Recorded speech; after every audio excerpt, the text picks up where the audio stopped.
Welcome to a new special series called The Bathroom Break.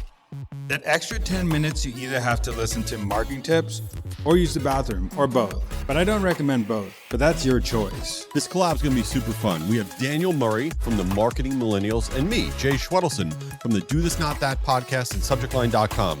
Each episode in the series, we are going to go over quick tips about different marketing topics. And if you want to be in the bathroom, fine, just don't tell us about it. Thanks for checking it out. We are back for Bathroom Break. This is Jay Schwedelson from the Do This Not That podcast. I'm here with Daniel Murray from the Marketing Millennials podcast. And today we're going to be talking about stupid things that people say, which ironically is the majority of things that we talk about on this podcast. What an opening that is. Terrible. All right. I want to get right into it. I'm not going to ask you what you ate for dinner last night or something ridiculous like that. I want to get right into it. So I'm going to start out with the first one. I want to get your reaction, and I really don't know what your vibe is on this. All right. Stupid things that people say about careers and business and life. And here's the first one. Love what you do and you'll never work a day in your life. What is the Daniel Murray take on that? My take on that statement is that you're never going to 100% love anything you do. And I think you should double down on things that you're good at instead of stuff that you love that you do, because you'll do way better in your career doubling down on a skill you can be the best at than doing something that you love. If that skill is something that you love too, maybe, but you still feel like at some point it'd work once you've done that. But what's your take on that? I think this is one of the worst things that people say because it takes young people down a horrible path where they think that if they don't love what they're doing, that they're not in the right job for themselves. Listen, you can't hate what you do. You can't be torture. But if you're passionate about what you do, it doesn't mean you have to love it. I don't love what I do. I mean, work's a 4-letter word. It is. I love meeting cool people. I love being passionate about it. I love the life that it gives me, but I don't love what I do, and that's fine. I think it's garbage, and it makes people stress out that they're on the wrong path, and you're not. 1% of people love what they do. Good for you. You're a ballet dancer. You're a florist. You love it. Have a great time. All right, that's my hot take. All right, next one. I got another one for you. Ready? Mm-hmm. Don't overthink things. Is overthinking bad or good? It could go both ways, I think. But I think everybody overthinks. So I think that's ridiculous in general. But I do think that marketers in general overthink everything, and that leads to not executing. I rather just someone execute than overthink, because everything in marketing to me is a test. Everything. You don't know what's going to flop. You don't know what's going to work. Most marketers, I know me and Jay, are always trying things, and we don't know what we're doing half the time. So, like right now. Exactly. So, I mean, overthinking is going to happen, but in marketing, it leads to dangerous behavior when you are spending too much time. You know, it's funny when you said it, when you started talking, I started to agree with what you were thinking. That's not originally what I thought. So you changed my mind because you're right. We overthink and then we don't execute. And execution is everything in marketing. I guess when I was thinking about overthinking, I was like, sometimes I'll be in the middle of the night and I'll pop up and somebody pop my brain about whatever's going on at work. And I'll be like, oh my God, that's perfect. And I'll put a note in my phone. That's because I'm overthinking. I won't stop thinking about it. And sometimes my best ideas come at the worst possible times. And I'm against this idea of you shouldn't overthink. But to your point, you can't overthink to the point where you're not executing. So I subscribe to what you just said. I think that makes a lot of sense. Yeah, I've just seen so many marketing campaigns take months and months because people overthink every detail. I think I think your brain's never going to stop thinking of ideas, and the best ideas don't happen in front of a laptop.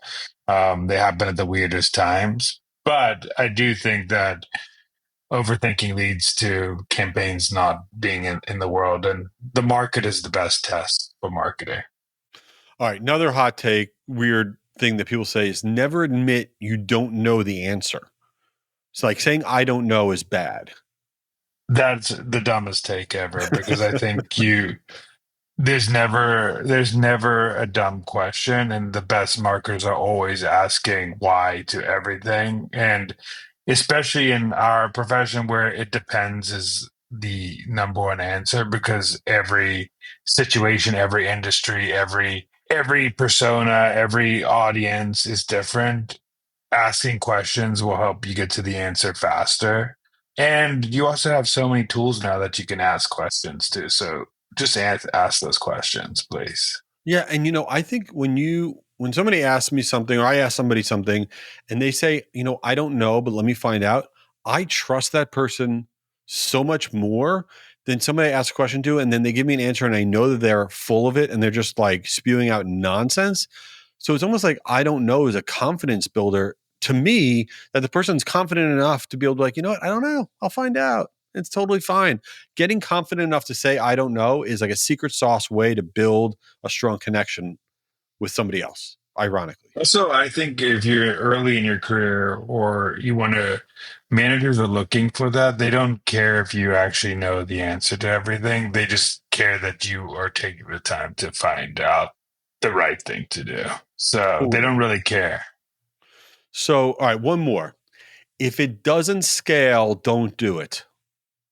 Well, you know me, I'm love organic social, and organic socials at the beginning is one of the most unscalable things. I think most marketing at the beginning is unscalable until it scales. So I think that's ridiculous because you will spend time on actions that will get answers now, and you won't do things that are long term, like building brand, SEO, organic social, which will actually keep your brand existing for a long time. If you're trying to keep your brand only a year or two, then do only things that maybe will scale, like paid ads. But you need to do the other things to scale. Yeah, and I think doing unscalable things leads to scalable things, right? You start doing stuff like, all right, cool, this is working. Let me figure out actually how to build this into something, some way I can keep doing this. Even this episode of this podcast, the bathroom break, when Daniel and I said, hey, why don't we do a couple episodes, release it on our each other's podcast? Neither one of us, frankly, were like, how do we carve out time to do this every single week? I don't know. And here we are. We're like 40 episodes deep. And you just do it. You keep on going. You figure it out. At least that's my vibe. That's what I think. All right, let me ask you a ridiculous question. The top movie right now out there is Captain America. I think this looks like garbage. I have no interest in seeing it. Are you going to see Captain America? Do you care about this?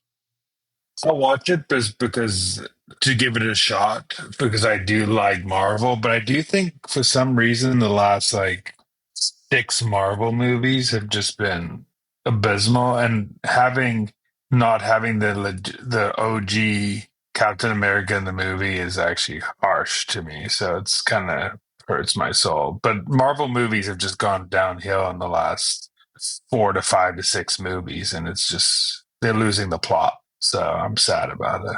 Are you so speaking of that with the Oscars coming up, are you like one of these people that like, oh my God, I gotta watch all the Oscar movies? Are you gonna sit back and watch like The Substance with Demi Moore and all these other movies? Or are you like, I don't even care? Actually, I want to know your take on it because some of the best movies of the year aren't even getting nominations and stuff like Yeah. that, which is kind of crazy.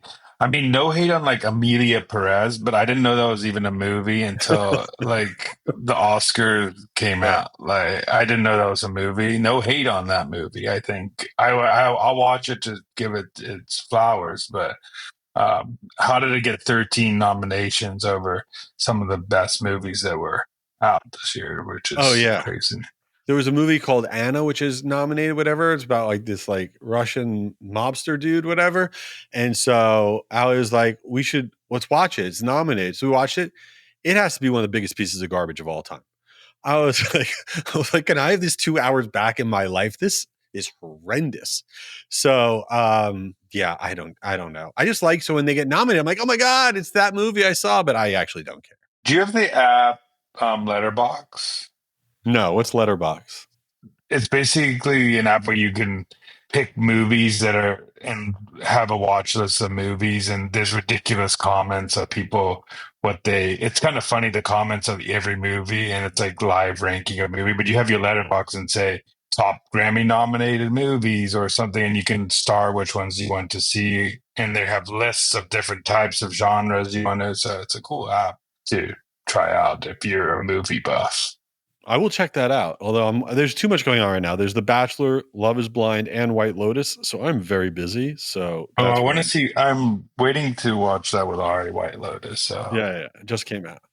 All right. Well, we've covered a lot of ground on this show.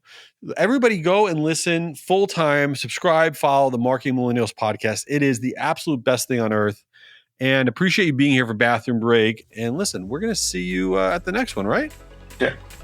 Later. Daniel, come on, man. I got to get back to work. Get out of there. All right. While he's still in there, this is Jay. Check out my podcast, Do This, Not That, for marketers. Each week we share really quick tips on stuff that can improve your marketing, and I hope you give it a try. Oh, here's Daniel. He's finally out. Back from my bathroom break. This is Daniel. Go follow the Marketing Millennials podcast, but also tune into this series. It's once a week, the bathroom break. We talk about marketing tips that we just spew out, and it could be anything from email subject line to any marketing tips in the world. We'll talk about it. Just give us a shout on LinkedIn and tell us what you want to hear. Peace out. Later.